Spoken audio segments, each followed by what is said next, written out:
প্রচণ্ড গরমে নাকাল হয়ে পড়েন সবাই, কিন্তু গবেষণা বলছে তাপ প্রবাহের ভোগান্তি লিঙ্গ নিরপেক্ষ নয়, বরং পুরুষদের চেয়ে নারীদের উপর এর প্রভাব বেশি। বিশেষ করে এই পরিস্থিতিতে সবচেয়ে বেশি ঝুঁকিতে পড়েন গর্ভবতী নারীরা। ঈদ আসবে, সাথে ক্যাশব্যাকও আসবে। নিজের বা প্রিয়জনের জন্য কেনাকাটায় এবারও নগদ পেমেন্টে পাচ্ছেন দারুণ ক্যাশব্যাক। তাই যাই কিনুন, পেমেন্ট করুন নগদে। অস্বাভাবিক তীব্র গরমে অতিষ্ঠ ভারত। 24 ঘন্টার ব্যবধানে দেশটির উত্তর পশ্চিমাঞ্চলে তাপমাত্রা 40 থেকে 47 ডিগ্রি সেলসিয়াসে পৌঁছেছে।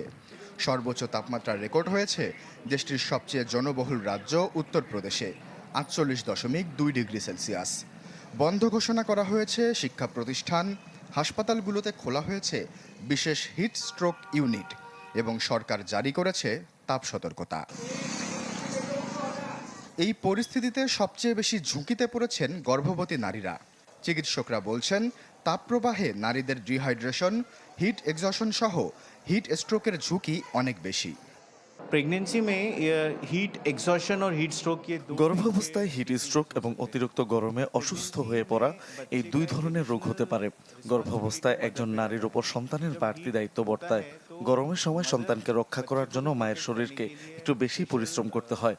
এই পরিস্থিতিতে গর্ভবতী নারীদের অন্যদের তুলনায় হিট স্ট্রোকে আক্রান্ত হওয়ার ঝুঁকি বেশি থাকে। पॉपुलेशन से ज्यादा हीट स्ट्रोक के लिए रिस्क में रहती है। एक्चुअली प्रेगनेंसी में ऐसे भी ब्लड प्रेशर थोड़ा গর্ভাবস্থায় রক্তচাপ সাধারণত কম থাকে। এই সময়ে নারীরা যদি পর্যাপ্ত পরিমাণে পানি না পান করেন তাহলে তাদের রক্তচাপ কমে যেতে পারে।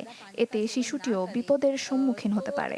और ज्यादा गर्मी की वजह से हीट स्ट्रोक डेवलप करे। চিকিৎসকরা পরামর্শ দিচ্ছেন দিনের সবচেয়ে গরম সময়ে গর্ভবতী নারীরা যেন ঘরের বাইরে না যান, পর্যাপ্ত পানি পান করেন এবং খালি পেটে বের না হন। তবে তাপপ্রবাহের প্রভাব শুধু স্বাস্থ্যে সীমাবদ্ধ নয়। বিশ্বজুড়ে প্রতি বছর প্রায় 5 লাখ মানুষ তীব্র গরমে মারা যায়, কিন্তু মৃত্যুর পরিসংখ্যানে ধরা পড়ে না নারীদের দৈনন্দিন জীবনে তাপপ্রবাহের বিধ্বংসী প্রভাব।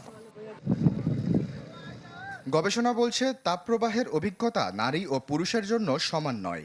আফ্রিকা, এশিয়া ও ওশেনিয়ার অনেক দেশে নারীরা পরিবারের প্রধান যত্নশীল।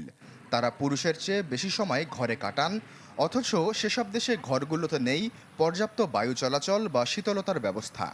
ভারত ও বাংলাদেশের গবেষণায় দেখা গেছে অপ্রাতিষ্ঠানিক কর্মক্ষেত্রে অস্বাস্থ্যকর শৌচাগার এড়াতে অনেক নারী কম পানি পান করেন, যা ডিহাইড্রেশনের ঝুঁকি বাড়ায়। ভারত ও মালদ্বীপে সাংস্কৃতিক ও ধর্মীয় নিয়মে বেশি পোশাক পরতে বাধ্য হন নারীরা, যা তাপের কষ্ট আরও বাড়িয়ে দেয়। গবেষকরা বলছেন জলবায়ু অভিযোজন নীতিতে তাপকে লিঙ্গ নিরপেক্ষ সমস্যা হিসেবে দেখার সুযোগ দেয়। সংস্কৃতি, ক্ষমতার কাঠামো এবং শ্রেণী, বর্ণ, অভিবাসন পরিচয় মিলিয়েই তৈরি হয় নারীর তাপ অভিজ্ঞতা। নীতি নির্ধারকরা যদি এই বাস্তবতাকে স্বীকৃতি না দেন, তাহলে তাপপ্রবাহের মোকাবেলা কখনোই পূর্ণাঙ্গ হবে না বলে মত তাদের। আশ্বাস চৌধুরী, চ্যানেল 24।